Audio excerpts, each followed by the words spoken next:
uma pessoa sem antecedentes criminais pode se tornar subitamente um assassino em série? É possível perceber sinais de comportamento? Qual a relação entre loucura e crime? Manifestações violentas nem sempre são decorrentes de uma doença mental. Pelo contrário, o índice de distúrbios psiquiátricos entre os criminosos é considerado baixo. Situações como essas ganharam a luz da ciência a partir da psiquiatria forense, uma especialidade da psiquiatria que une os saberes da medicina com os do direito. Esse é o tema em questão no programa de hoje. Nosso convidado é o psiquiatra forense Thalvani de Moraes, membro da Associação Brasileira de Psiquiatria, com mais de 50 anos de experiência na área. Muito bem-vindo, obrigada pela participação. Eu é que agradeço. É uma honra muito grande estar aqui para conversar sobre o tema que, para mim, é a minha paixão de mais de 50 anos de vida profissional. Vamos falar um pouquinho, então, como que a psiquiatria forense foi introduzida no Brasil e ainda muito atrelada à medicina legal, né? Ela veio exatamente através das mãos da medicina legal. E o que é a medicina legal? É o subsídio médico para ajudar a solução das questões jurídicas. Então, veja bem, o juiz de direito, seja ele para a área criminal, área civil, qualquer área, ele tem necessidade, eventualmente, de um esclarecimento médico. E é exatamente nessa linha que ele, então, determina a realização de um exame. Seja um exame de lesão corporal, por exemplo, seja um exame cadavérico. Para saber a causa da morte, exatamente. Né? Seja um exame de sanidade mental, para ver se uma determinada pessoa tem condições ou não de gerir os próprios bens e assim por diante. Quando o juiz determina esse exame, ele, então, o que ele faz? Ele nomeia um perito, que é exatamente o médico legista. Existem os médicos legistas oficiais, que são aqueles que trabalham no Instituto Médico Legal, que em todas as cidades nós temos, né, o Instituto Médico Legal, ou uma seção do Instituto Médico Legal. Mas na área civil, o juiz é livre para nomear qualquer médico. Não precisa ser um médico legista. E nessa área que eu falei, por exemplo, para fazer uma curatela de alguém, ele precisa de um subsídio médico, no caso psiquiátrico. Então ele nomeia um psiquiatra, qualquer psiquiatra que esteja disponível para o exame, e determina que se faça o exame de sanidade dessa pessoa, para ver se ela pode ou não continuar gerindo os próprios bens. Isso às vezes é uma questão que a família suscita, questão negocial, etc. Na área criminal, onde existe o médico legal, e como eu falei, nas diversas maiores cidades do Brasil existe, o encaminhamento do cadáver da vítima, ou da vítima de morte, ou da vítima de lesão corporal, é para o Instituto Médico Legal. E ali existem os peritos oficiais. Esses vão fazer o exame para esclarecer o juiz. Um fato importante, que fica claro, já que nós estamos numa televisão educativa de uma faculdade, para que todos entendam, o perito, seja ele médico legista, seja ele o médico nomeado pelo juiz, ele não tem o poder de julgamento. Ele apenas apresenta o resultado técnico do que ele encontrou. Quem vai julgar sempre é o juiz. Quem tem o monopólio do julgamento é o juiz. Por quê? Porque o juiz representa o Estado. O Estado no sentido de nação. Ele tem esse poder. Tá? Então, ele vai receber o material técnico, no caso, o laudo do perito, e ele, inclusive, tem a prerrogativa de não aceitar aquele laudo. Porque, como é ele que vai julgar, ele pode não aceitar, nomear um novo perito ou até refutar o resultado daquele laudo. Certo? A medicina legal, então, como você perguntou inicialmente, ela veio exatamente dessa necessidade de termos um corpo de pessoas tecnicamente formadas, médicos, temos muitas vezes outras profissões também, temos psicólogos, temos assistentes sociais, Temos engenheiros, porque existe o perito engenheiro, perito arquiteto, todas as profissões são passíveis de serem convocadas pelo Poder Judiciário para esclarecer essas questões. A medicina legal, portanto, ela tem uma importância social muito grande, porque ela exatamente vai esclarecer essa situação de pacificação, porque a função da justiça o que é? Pacificar os conflitos. Então, para pacificar os conflitos, o juiz precisa ter uma clareza da situação. E muitas vezes as questões são complicadas. Nós temos alguns exemplos na área civil, né, só para a gente raciocinar. Anulação de testamento. É uma perícia que eu considero a mais atrativa de todas. Eu gosto muito. Por quê? Porque ela é a mais difícil. Porque, veja bem, um testamento, para ter existência jurídica, quem testou precisa ter morrido. Só aí o testamento vale. Né? As pessoas às vezes pensam, não, vovô fez o testamento, mas vovô está vivo, então o testamento é um documento que ele fez, mas até agora não está valendo. Só vai passar a ter validade jurídica quando o vovô falecer. Aí o testamento vai ser cumprido ou não, através de, muitas vezes, uma questão judicial. Mas voltando aqui. Então, tem que analisar uma pessoa que não está mais aqui, né? Exatamente. A pessoa já morreu. O testador. Então, o leigo normalmente diz assim, mas doutor, como é que o senhor vai examinar uma pessoa que não existe mais? Ou o senhor vai inventar, ou o senhor vai falar alguma coisa meramente teórica e não é verdade. Porque eu tenho o documento, o testamento, que é, como diz a área jurídica, a expressão última de vontade. O testador, quando fez e morreu, aquilo é a expressão de vontade dele, a última expressão. Muito bem. Aquilo tem um conteúdo. Deixa a minha casa para fulano de tal, deixa o meu automóvel para Beltrano.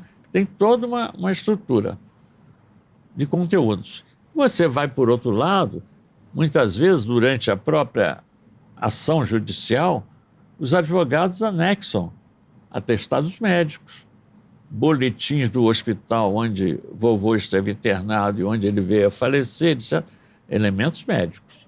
Estou falando no caso de uma avaliação de testamento do ponto de vista psiquiátrico.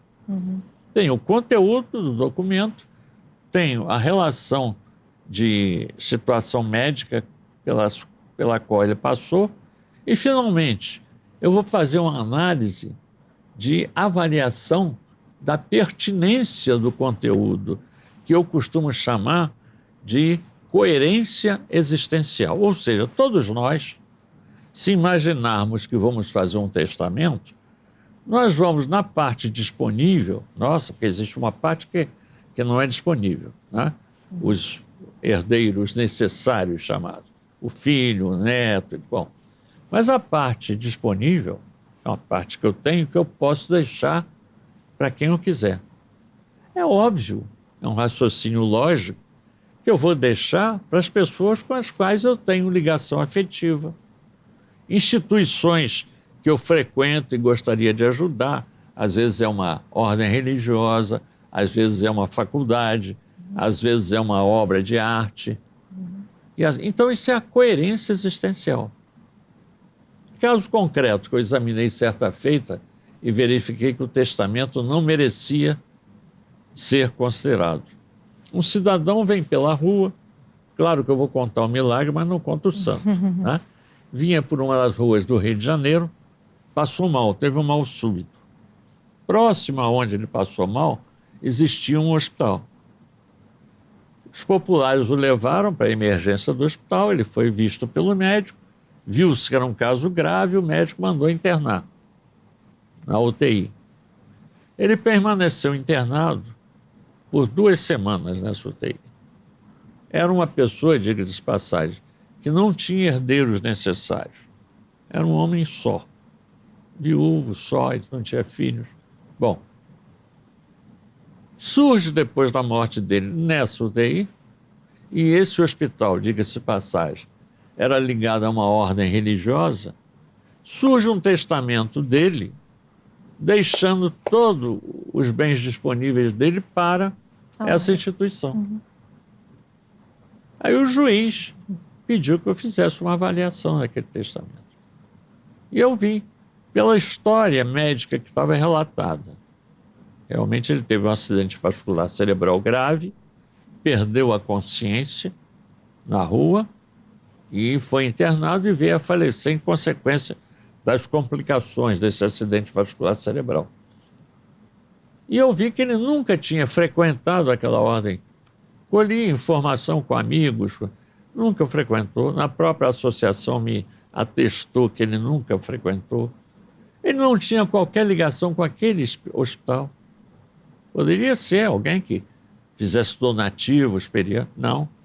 E, finalmente, eu verifiquei que não havia essa coerência existencial que eu falei entre o conteúdo do testamento e a vida pregressa do testador.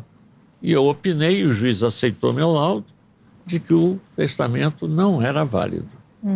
Então, essa é uma perícia fascinante, não há dúvida. Porque você vai ter que fazer uma investigação pretérita, né, para voltar no tempo, como se fosse a máquina do tempo da ficção, né? Para verificar se havia coerência. Exatamente. Doença mental e crime.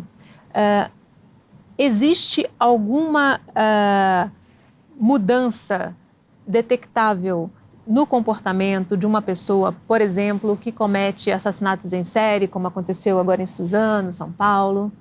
Em primeiro lugar, foi ótimo você perguntar isso, porque eu sempre defendi, e a realidade tem me confirmado, que doença mental não é a causa de crime. O crime é um ato social. As pessoas leigas às vezes dizem, não, mas peraí, se ele é doente mental, ele é um risco. Não, não é ao contrário. Estatisticamente, os doentes mentais são muito mais vítimas de crime do que autores de crime. Agora, há alguns elementos que enriquecem essa ideia falsa de que o crime do doente mental é frequente. Primeiro que a maioria das vezes dos crimes, por exemplo, agressão, homicídio, tentativa de homicídio de doente mental, é um crime intrafamiliar. É no meio familiar. Ou nas circunvizinhanças. É o vizinho que ele agride, é o parente que vem visitá-lo e ele agride. Bom, isso cria um clima social de antagonismo. A gente vê muito, quando você vai dar alta a um doente mental que passou por um tratamento e já está melhorado, tem condições de voltar para casa, o repúdio da família. Eu me lembro de uma senhora, certa feita, que eu a chamei para uma conversa. Eu dirigi um hospital público chamado Manicômio Judiciário e o filho dela cometeu um crime grave, um homicídio. Viu-se que o homicídio era consequência, naquele caso, da doença mental. Ele era um esquizofrênico. Fez o tratamento durante 2 anos no manicômio. E a equipe multidisciplinar que cuidou dele me atestou que ele estava bem para voltar para casa, desde que continuasse a tomar os remédios, desde que continuasse sob um certo controle.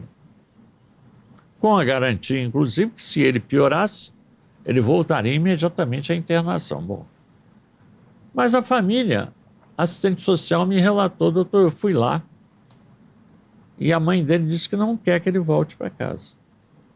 Eu digo, então me faz um favor, pede a essa senhora, a mãe do paciente, para vir conversar comigo.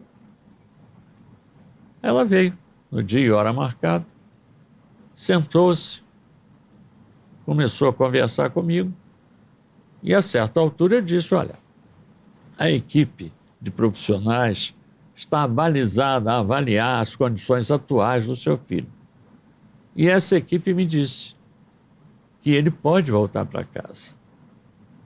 Ela virou-se para mim, numa expressão bem popular, e disse, doutor, vê lá o que o senhor está me falando. Ele pode voltar a matar uma outra pessoa. Eu não tenho como levá-lo para casa, não. Ou seja, ela não aceitou o atestado técnico dizendo, olha, eu estou com medo dele. A história que ela me contou é essa. Eu estou com medo dele.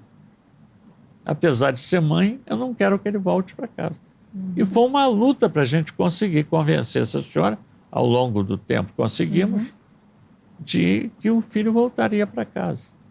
Mas a expressão dela eu nunca me esqueço. Doutor, vê lá o que o senhor está fazendo. Ele pode matar uma outra pessoa. Quer dizer, é o preconceito.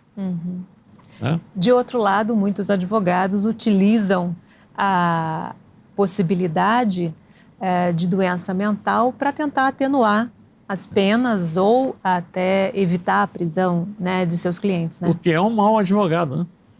Porque se ele pensar um pouquinho, a pessoa não doente, no caso do crime, se ela for condenada, existe uma pena determinada pelo Código que o juiz vai aplicar. Por exemplo, 8 anos de reclusão. 8 anos. No dia que completar 8 anos, ele está livre. Tá? O Código tem um cardápio de penas para cada crime, para a gravidade do crime, que o juiz aplica. Muito bem. O que acontece? Para o doente mental que comete crime, se ele for reconhecido como o crime sendo resultado da doença dele, ele não sofre pena. Está lá escrito. Ele vai ser considerado inimputável. O que é isso? Não sofre punição. Mas o juiz tem um remédio legal chamado medida de segurança. Que é o quê? Ele vai ser internado no hospital de tipo manicomial, hoje é chamado hospital de custódia e tratamento, e o tempo de permanência lá vai depender da evolução da doença. Por que eu disse que é um mau advogado?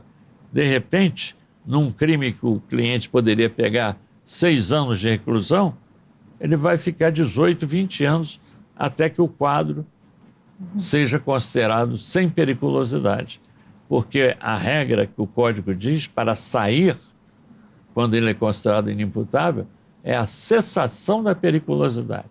Ora, ele vai ser reexaminado por psiquiatras periodicamente, até o dia que os psiquiatras acharem que ele está em condições de sair. E isso, às vezes, pode não acontecer.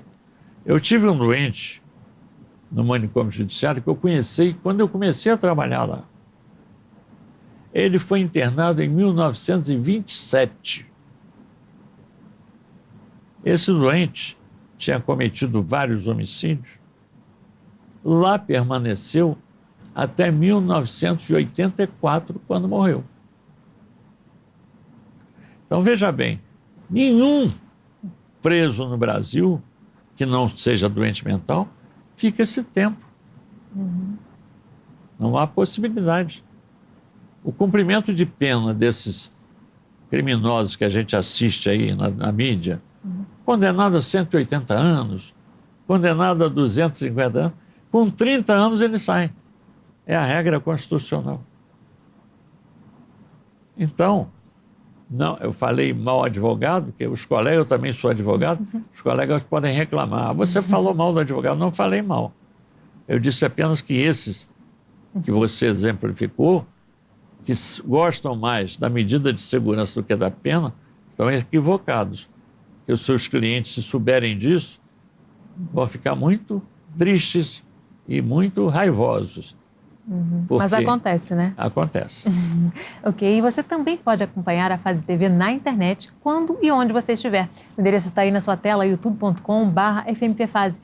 Faça sua inscrição e receba os alertas dos novos episódios. Vamos fazer um rápido intervalo. No próximo bloco, a gente continua falando sobre psiquiatria forense. O Em Questão volta em instantes. Até já!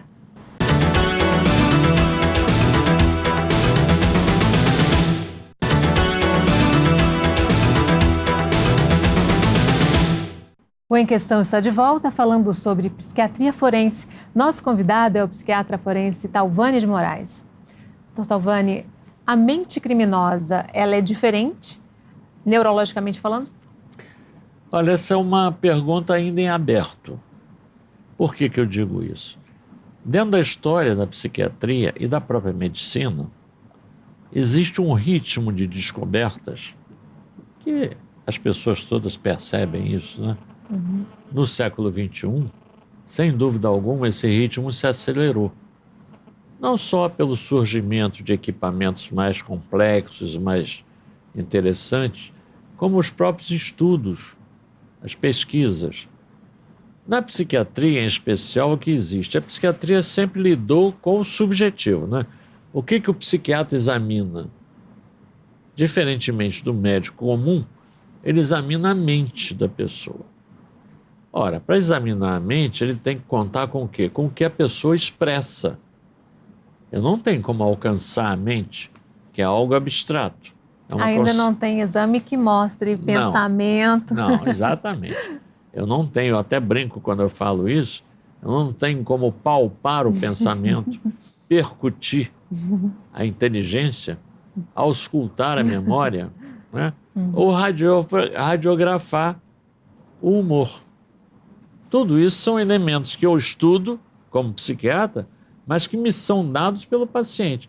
Muita gente diz assim, mas professor, e se a pessoa não quiser ser examinada? Fica calado. O senhor pergunta o nome, a pessoa não fala nada. Isso é um dado psiquiátrico também, que nós levamos em consideração.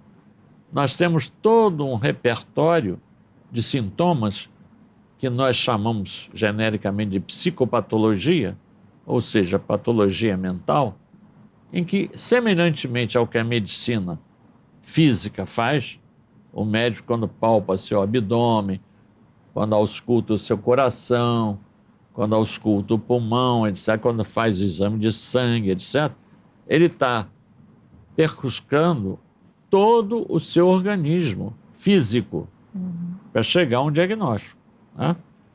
Nós, psiquiatras, fazemos isso indiretamente. A pessoa não está falando, algum motivo existe para ela não querer responder. E também tem toda uma atitude, né? Expressão. O corpo fala também, né? Exato. Certa feita, eu estava examinando um paciente e ele interrompeu, disse, doutor, um momentinho. E voltou a conversar. Eu aí disse, vou usar uma estratégia. Porque se eu pergunto a ele, por que você parou? Eu disse, não, porque eu quis parar. Porque os doentes crônicos, eles percebem isso. Eles sabem que você considera os dados do que ele diz para medicá-los, para tratá-los. E muitas vezes eles não querem aceitar, porque o doente mental grave, ele não tem noção de doença. Ele não sabe que está doente. Ele acha que aquilo é a verdade. Ele ouve vozes, ele vê coisas. É muito real para ele, né? Exatamente. Os gregos antigos, até na Grécia Antiga, tinham uma frase que eu acho interessante, para quem não é psiquiatra entender. O mundo do doente mental, eu estou falando do doente mental grave, que nós qualificamos como psicóticos. Os gregos da antiguidade diziam o seguinte, enquanto o sonho, aquele sonho que nós temos quase todo dia, né, que não tem lógica, né, aparecem pessoas vivas e pessoas mortas, como se vivas estivessem, né? A gente está num lugar, de repente está em outro, estou em Petrópolis, de repente estou em Tóquio, tudo misturado. Quando a gente acorda, a gente até diz que coisa absurda esse sonho que eu tive, mas é o sonho. Nosso cérebro funcionando de uma maneira aleatória. Então diziam os gregos, enquanto o sonho é uma loucura curta, a loucura é uma loucura longa. É um sonho longo. O que eles queriam dizer com isso? Que é exatamente o que nós acabamos de falar. Que o doente mental grave, ele vive no mundo próprio. Ele está alheado da nossa realidade. Por isso essas atitudes. Quem já não viu, de repente, um doente mental grave alucinado na rua, conversando com um ente invisível? Discutindo mesmo. Não, não é isso não. Você tá... Então, nesse paciente que eu estava contando, ele parou de repente e depois continuou conversando. E aí eu digo, eu vou usar uma técnica indireta para ver, porque para mim havia provavelmente uma alucinação. Na segunda que ele parou, um momentinho, doutor. Não, tudo bem. Eu digo, me ajuda. Eu não ouvi bem o que a voz falou. Ele diz, a voz falou isso. Ele achou que eu também Tinha escutado. alucinava, tinha escutado a voz. Entendeu? Porque para ele aquele é um mundo real. Que as pessoas leigas às vezes até criticam, né? Ah, meu tio deve estar maluco. Ele de vez em quando fala com um personagem que não existe, ou dá uma interpretação outra. Então, esse aspecto da doença mental grave é importante a gente considerar. Mas voltando à sua pergunta, que é exatamente a questão da forma com que o doente se comunica e se comporta, é claro, e o tema central que você está querendo abordar, existem crimes praticados por doentes mentais. Mas é uma minoria, como eu falei, absoluta. Basta que a gente olhe um dado concreto. Não precisa ir longe. Precisa estudar isso. Você imagina quanto... O Brasil é terceiro lugar no mundo em número de presos que cometeram, portanto, crimes. Esse número de presos é infinitamente maior do que o número de doentes mentais que cometeram, que estão nos hospitais de custódia e tratamento. É uma relação de 1%, digamos assim, Muito em torno menos, disso, menos até, né? Menos. Muito pouco. E o número de doentes mentais, se você for olhar os hospitais psiquiátricos e os ambulatórios, é grande, é muito maior do que aqueles que cometeram crime. Então, o doente mental que comete crime é uma exceção dentro da exceção. Entendeu? É porque há uma tendência, há muitos anos, que a sociedade elegeu um grupo de pessoas chamadas indesejáveis. Isso não é no aspecto meramente social, não. Até como defesa da sociedade. Nós temos exemplos, por exemplo, uma doença contagiosa, grave, que existia, que era a lepra, né? A lepra, hanseníase.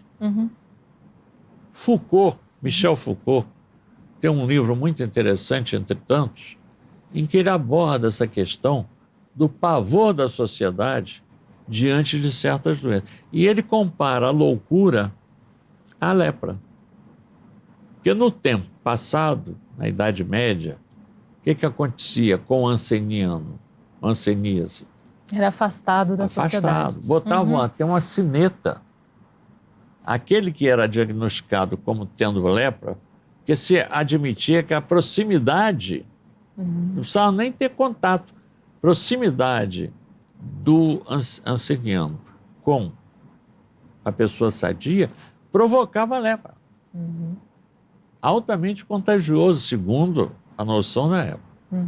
Colocavam até uma sineta no leproso, porque se ele se aproximasse sorrateiramente de uma cidadela daquelas, alguém ouvisse, tem um leproso aí, vamos tentar expulsá-lo.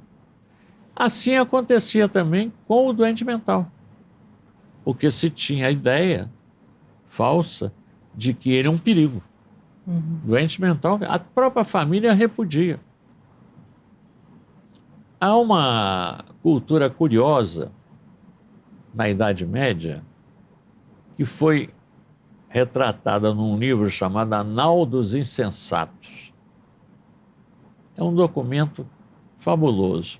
O que era Anal dos Insensatos? Era uma barcaça que passava pelos países recolhendo os doentes mentais. As famílias levavam. A fantasia dessas famílias era de que esses doentes que eram entregues ao comandante daquela barcaça voltariam futuramente curados. Só que nunca voltavam. Eles eram levados e não tinham volta. Aqui no Brasil, curiosamente, nós tivemos no Rio Grande do Sul, mais marcadamente, em Minas, o chamado trem de doido. Isso está documentado. O que era o trem de doido? Era uma composição férrea que passava pelas cidades do interior e recolhia os doentes mentais, que as famílias levavam com a mesma técnica, vamos dizer, entre aspas, da nau dos insensatos. Eram colocados ali, partiam e não voltavam nunca mais. Era a época dos grandes hospícios. Todo mundo já ouviu falar. Tá? Colônia Juliano Moreira. Colônia Juliano Moreira, Barbacena, em Minas. Tá? Tem até documentos muito interessantes, fotográficos, em que os doentes eram colocados ali e nunca mais voltavam. Que era um Morriam depósito, na verdade, Era né? depósito. Não havia tratamento. Exatamente. Então, fala-se, por exemplo, no Brasil, e em outros países também, mas principalmente no Brasil, que a partir da metade do século passado, século XX, para cá, houve uma reforma psiquiátrica. Todo mundo já ouviu falar disso. A imprensa, reforma psiquiátrica. Não houve reforma psiquiátrica coisa nenhuma. O que houve foi o acesso à medicação, que surgiu em 52. 2 médicos franceses, Jean Delay e Deniquet, descobriram uma droga chamada clorpromazina, que era capaz de, ao invés de simplesmente sedar os doentes, como se fazia, aplicava barbitúrico, quer dizer, o doente dormia. Então os médicos diziam, não, agora ele está calmo. Não está calmo, ele está dormindo. Está sedado, né? Qualquer pessoa sedada está calma, né? Está dormindo. Então, esse medicamento, a clorpromazina, tem a propriedade de melhorar o quadro mental, acalmar, sem que o doente necessariamente durma, não ceda. Então, essa linha que se desenvolveu rapidamente, né, de outros derivados, chamada linha dos neuroléticos. Premeditação. Que elementos são levados em conta na análise se a pessoa estava de posse de sua razão no momento do crime? Essa questão da premeditação, ela é sempre um ponto interessante de discussão entre perícia psiquiátrica e acusação no nosso sistema, né, acusatório. A acusação pertence ao Ministério Público, né, que faz a denúncia, etc. Então, foi ótimo você ter colocado isso pelo seguinte: muitas vezes a doença já está se manifestando, a doença mental grave, mas proporciona uma conduta aparentemente bem organizada. Caso concreto, há alguns anos, esse caso eu tive a oportunidade de examinar a pessoa. O cidadão com um capacete de motociclista comprou previamente um revólver, uma pistola, melhor dizendo, nesse mercado clandestino, né? Se muniu ligou para o consultório desse médico, que foi a vítima, e perguntou à atendente quais eram os dias de consulta e os horários que o doutor estava lá. Certificado de aquele tal dia, tal hora ele estaria, ele entrou no consultório, não falou nada, entrou, se encaminhou para a porta exatamente do compartimento onde o médico estaria examinando uma pessoa. A mocinha, está tudo no depoimento lá no processo, tentou interromper, não pode entrar que o doutor está ocupado, e ele meteu o pé na porta, entrou, puxou a pistola, descarregou em cima do médico, matou o médico ali. Depois de 2 anos, chegaram à conclusão, os policiais, que era lamentavelmente, mais um crime de autoria desconhecida, dos muitos que acontecem. Eis que um psiquiatra, que eu conheço, recebe um telefonema de um ex-paciente, dizendo: doutor, eu preciso marcar uma hora com urgência com o senhor. Ele viu na agenda, marcou dia e hora, apareceu o ex-paciente, sentou-se, e a primeira coisa que o paciente disse: o senhor se lembra que andou aí na televisão, nos jornais, falando de um crime de um médico, uma Ipanema, e que ninguém sabe quem foi. Eu estou mais ou menos lembrado disso, colega. Fui eu que fiz isso. Aí o colega ficou assustado. Das duas, uma. Ou ele está mentindo, delirando, porque existe a autoacusação. Há doentes, principalmente os deprimidos, que se autoacusam. Ou foi ele mesmo. Aí começou a aprofundar a conversa e ele contou de uma forma sintética, nosso tempo aqui vale ouro, né? De uma forma sintética, foi o seguinte, ele disse, e foi a mesma história que ele contou em juízo, tá? E contou para a perícia também. Eu, antes de ter acontecido isso, 6 a 8 meses antes, eu estive nesse médico. Eu estava com um problema de estômago. Esse médico era gastroenterologista, professor da faculdade, uma pessoa muito querida. Então, esse médico me examinou, marcou um outro dia para eu ir lá numa clínica, fez uma endoscopia comigo, era aparelhinho, né? Que coloca até o estômago, com uma televisãozinha na ponta, olhou e tal. Me diagnosticou como gastrite e tal, me deu medicação e até melhorei. Só que, disse o paciente, 2 ou 3 meses depois disso, eu percebi que as pessoas na rua sabiam o que eu estava pensando. Como assim? Meu pensamento começou a ser transmitido para as pessoas. Parênteses, é claro que isso causa um sofrimento imenso. Você perder a capacidade, né, de ter um pensamento privado. Né? Isso seria um desastre para o mundo, né? Se todo mundo aparecesse o que se pensa, né? Mas voltando ao paciente, então ele disse, então eu comecei a achar, estava na fila do ônibus ali, esperando o ônibus, as pessoas olhavam para mim e elas estavam sabendo o que eu estava pensando, doutor. E aquilo foi me dando um mal-estar, uma luta. O que eu fiz? Eu digo, eu tenho que saber por que isso está acontecendo. E depois de algum tempo eu cheguei à conclusão que quando o doutor, que foi a vítima, fez a endoscopia, ele, sem que eu percebesse, ele colocou um chip dentro de mim. E esse chip passou a transmitir, por ondas de rádio, os meus pensamentos. Quebrou a minha intimidade. Então eu comecei a sofrer muito com aquilo, e aí, alguns meses depois, eu vi que só tinha uma solução. Eu tenho que matar o doutor, porque é ele que comanda o aparelho que faz isso. E aí ele comprou uma arma. Então, isso tudo, claro, para mostrar pareceu ao policial que investigou, quando soube do caso, uma premeditação. E não é, já era o cortejo dos sintomas da doença. Então, é preciso ter muito cuidado, porque o grande problema da doença mental, e é o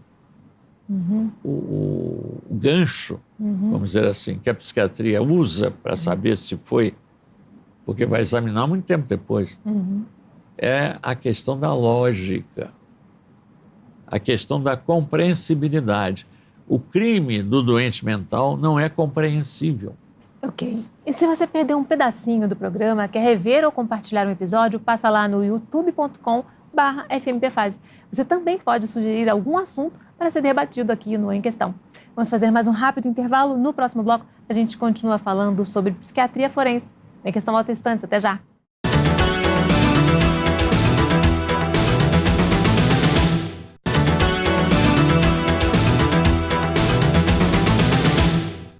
O Em Questão está de volta falando sobre psiquiatria forense. Nosso convidado é o psiquiatra forense Thalvani de Moraes. Doutor Thalvani, casos comuns nos Estados Unidos de assassinatos em série, que a gente também tem verificado aqui no Brasil, nesses casos, a facilidade de acesso às armas piora a situação? Quando o indivíduo já tem um comportamento desviante, não diria doentio no sentido da doença mental, eu classificaria como um comportamento desviante. Aí você perguntaria, mas o que é comportamento desviante? É algo que resulta de várias influências de natureza sociológica, né? Problemas educacionais, porque a nossa personalidade, me permita rapidamente falar, a nossa personalidade, ela se forma a partir do nascimento através das aquisições biográficas que eu vou tendo. É a educação familiar, a educação escolar, a educação social, formação de valores. E situações que essa pessoa viveu. Exatamente. Porque nós temos uma dinâmica, tanto que eu cunhei uma frase, que não é novidade nenhuma, mas eu apenas coloquei num dos meus trabalhos o seguinte, a frase: o homem, ser humano, no sentido de ser humano, não é um ser só biológico. Ele é, acima de tudo, um ser biográfico. Falamos há pouco na internet. É bom chamar a atenção das pessoas que nos assistem que a internet que nós usamos, essa boa até, né, que a gente está até meio escravo dela, né?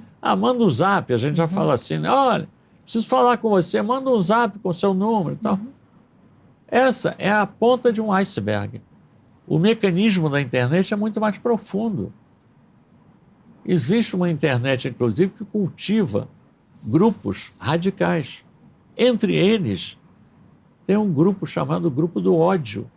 Pessoas que cultivam o ódio contra grupos sociais, racismo, discriminação de gênero, discriminação de vários tipos. Então, esta internet subterrânea, vamos assim dizer, ali a gente encontra coisas. É claro que o acesso não é fácil, só os técnicos conseguem acessar. Mas, por exemplo, esse episódio recente em Suzano, que nós tivemos em São Paulo, né, em Suzano, a comunicação era feita dentro de um grupo daqueles que se consideram jovens, que se consideram cultivadores do ódio e capazes de, através do ódio, dominar a satisfação interna de se sentirem como deuses do bem e do mal, da vida e da morte. Mas é uma coisa totalmente desviante, mas que é produto, infelizmente, eu acredito assim, dos desvios da nossa sociedade.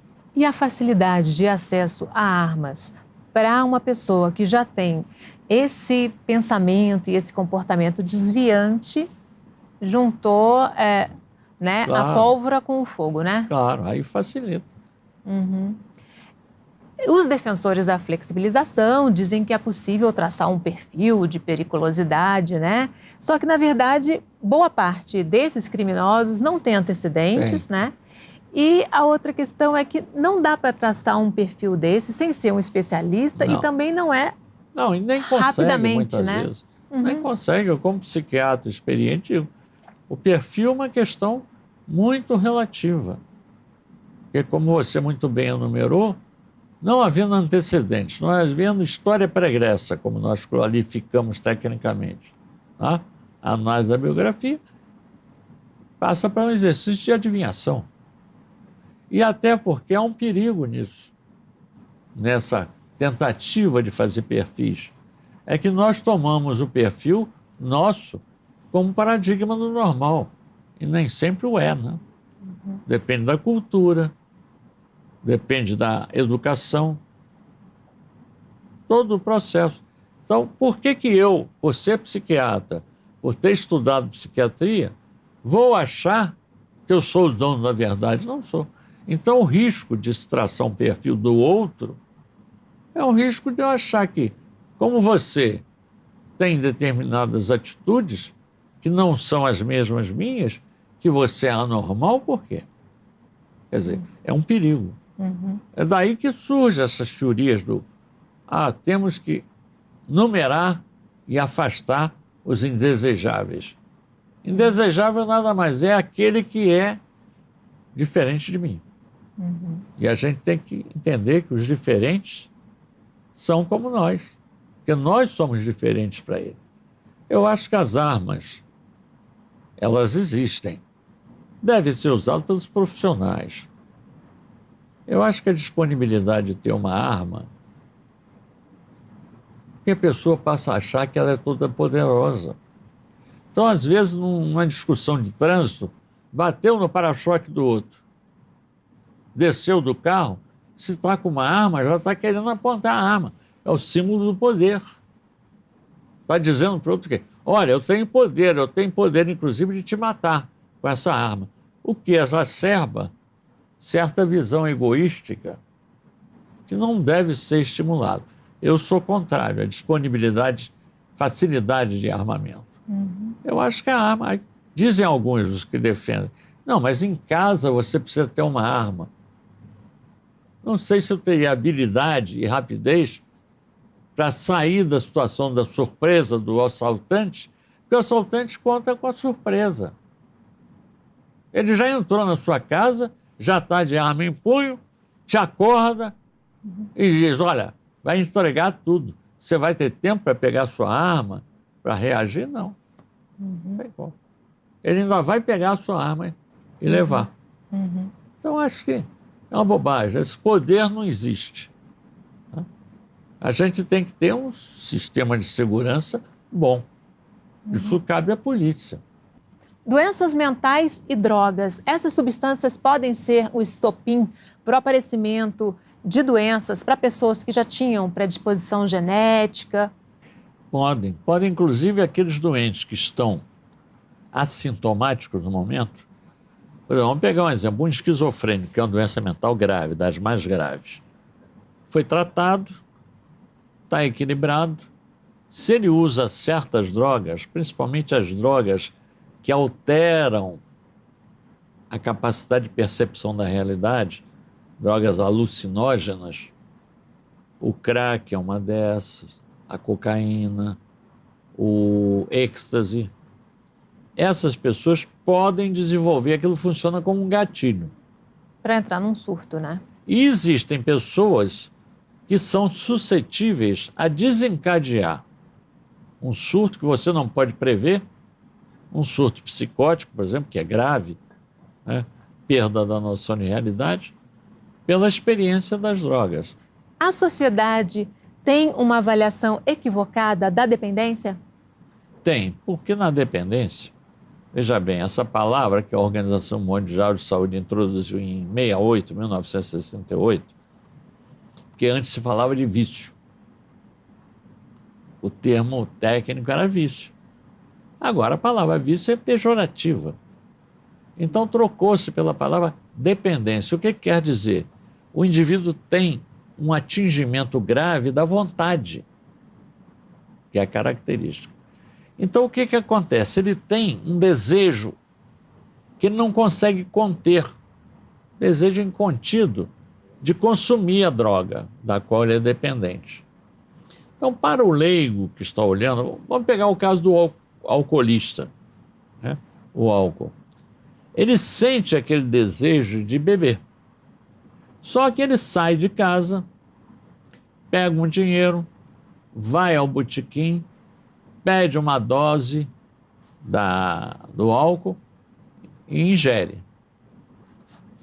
Quem está olhando, geralmente usa a seguinte expressão, não, ele é um sem vergonha. Ele sabe que não pode beber e foi lá beber. É que ele age como um autômato. O desejo incontido leva-o a realizar um ato aparentemente voluntário, mas não é. É um ato compulsivo. É um ato no qual ele participa apenas com a noção de espaço, mas não de vontade. E em relação à descriminalização, há uma ideia de que aumentaria o consumo e os crimes, onde, na verdade, os países que optaram por isso não verificaram, né? Porque o caminho que se escolheu no Brasil e em vários países, que veio dos Estados Unidos esse caminho, começou no governo Kennedy, que era de transformar o uso ou ao abuso de drogas, chamadas ilícitas, em problema criminal. Então, qual é o absurdo dessa tese? O absurdo é que o problema, como eu acabei de dizer, não é um problema de vontade. Se ele é dependente, a vontade dele está prejudicada. A questão é de saúde, não é de delegacia de polícia, cadeia, não é isso. Aí dizem, não, mas e o tráfico? O tráfico vai, obviamente, diminuir, eu posso afirmar isso com os exemplos internacionais, na medida que houver uma retirada do problema da área do crime para a área da saúde, do tratamento dessas pessoas. E por que eu afirmo isso? Você diria, como é que pode? Que experiência é essa que diminuiu o tráfico? Portugal. Portugal liberou as drogas, descriminalizou as drogas em 2002. Portanto, nós já temos 17 anos. O que aconteceu? Duas surpresas. A primeira é que havia um grupo grande de pessoas que era quase dependente, usava com muita frequência as drogas ilícitas, mas não procurava tratamento. Por quê? Porque era taxado de criminoso, pelo menos de praticante de atitude ilícita. Quando liberou, procuraram os ambulatórios. Então a demanda para os ambulatórios psiquiátricos foi enorme. E aí essas pessoas tiveram tratamento. Quer dizer, o problema virou realmente de saúde. Segundo, com a liberação das drogas, quer dizer, do ponto de vista criminal, a venda passou a ser através dos estabelecimentos próprios. Nessa hipótese, o que aconteceu? O tráfico deixou de ser lucrativo. O crime foi para outras áreas e não ficou mais no tráfico. Então, hoje o resultado, e a terceira pergunta que você fez, não aumentou. Porque todo mundo dizia, liberou, vai aumentar. Todo mundo, não, ao contrário. Diminuiu. Talvez porque tenha perdido o selo do proibido, né? O ser humano gosta, né? Desde a Bíblia gosta do fruto proibido, né? Para terminar, rapidamente, merece um programa especial, se Deus quiser vamos fazer, psicopatia. As pessoas também têm uma noção meio equivocada do que seja a psicopatia, né? Esse nome até é meio estigmatizante, né? É meio equivocado, né? E virou xingamento.